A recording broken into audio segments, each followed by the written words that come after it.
Annabelle's malevolent grip. Tales of Annabelle's haunting presence spread like wildfire, whispered in hushed tones among paranormal enthusiasts and occult aficionados. The doll's malevolent reputation reached the ears of Sarah, an intrepid collector with an affinity for rare and enigmatic artifacts. Sarah's curiosity was piqued by the stories surrounding Annabelle, a doll encased in a glass cabinet, exuding an eerie aura that seemed to draw upon the curiosity and fears of all who gazed upon her. The doll's vintage charm belied the sinister energies that lurked within.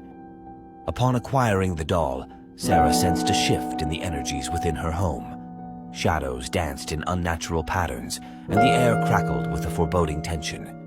Her once peaceful abode now held an unsettling stillness, disrupted only by the occasional inexplicable sound echoing through the halls. The doll seemed to possess a malignant sentience, its glassy eyes fixated on Sarah, an unyielding gaze that seemed to pierce through the very fabric of her being.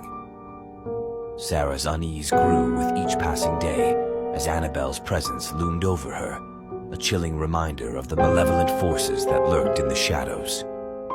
In the dead of night, Sarah was roused from her slumber by the haunting sound of distant whispers, an ethereal chorus that echoed through the corridors, its origin inexplicable yet undeniably present. The whispers seemed to beckon, drawing Sarah toward the room where Annabelle rested within her glass prison. The doll's presence seemed to distort reality, warping the fabric of Sarah's perception. Visions of torment and dread plagued her dreams, each night darker and more sinister than the last. The doll's porcelain features contorted into haunting grimaces in the twilight hours, a mockery of innocence twisted into a malevolent grin. Sarah's once peaceful nights became fraught with terror as Annabelle's whispers grew more insistent, a cacophony of spectral voices that whispered secrets of forgotten horrors and unspoken tragedies. The walls themselves seemed to resonate with the doll's haunting incantations. Desperate for respite from the relentless torment, Sarah sought counsel from experts in the arcane and the supernatural.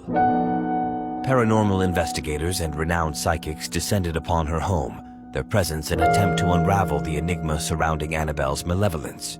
Guided by ancient texts and esoteric rituals, the experts attempted to cleanse the house of the dark energies tethered to the doll. But with each attempt to banish the malevolent forces, Annabelle's grip on Sarah's reality only tightened, her spectral influence spreading like an unrelenting plague.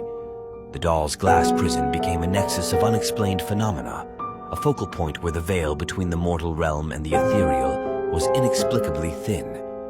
Objects levitated in defiance of gravity, and spectral apparitions manifested in fleeting glimpses, a testament to the doll's ominous powers. The malevolent entity bound to Annabelle hungered for a vessel, seeking to bridge the chasm between the spectral and corporeal worlds. Sarah, unwittingly ensnared in the doll's nefarious design, stood on the precipice of becoming a conduit for the malevolent force.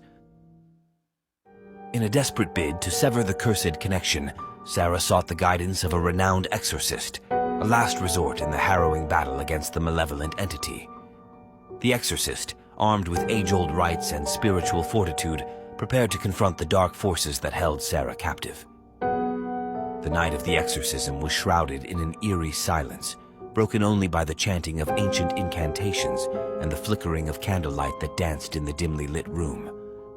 The exorcist's words resonated with primal power, invoking celestial beings to aid in the battle against the malevolent entity. As the ritual unfolded, the house trembled with ethereal energies, a tumultuous clash between light and darkness that reverberated through the very foundations of reality. The doll, once a vessel of malevolence, became a focal point of the supernatural storm that raged within the confines of Sarah's home. A crescendo of spectral energies surged through the room, engulfing the doll in a blinding luminance that cast twisted shadows upon the walls. Within the radiant vortex, the malevolent entity writhed and contorted, its grip on Sarah's soul weakening with each invocation of celestial might. In a final surge of ethereal power, the malevolent force was exorcised from the doll's vessel, banished into the depths of the unknown, A victory wrested from the jaws of impending doom. Annabelle lay dormant, bereft of the sinister forces that once animated her, a hollow shell devoid of the malevolent presence that had gripped her essence. Exhausted yet relieved, Sarah gazed upon the doll with a mix of trepidation and liberation. The haunting ordeal had come to an end, and the doll, now an inert relic of the darkness, served as a chilling reminder of the dangers that lurked within seemingly innocuous objects. As tranquility descended upon the house, Sarah knew that the harrowing chapter with Annabelle was over. The doll remained encased in an impenetrable vessel, a silent sentinel guarding against the return of the malevolent forces that once threatened to consume her soul.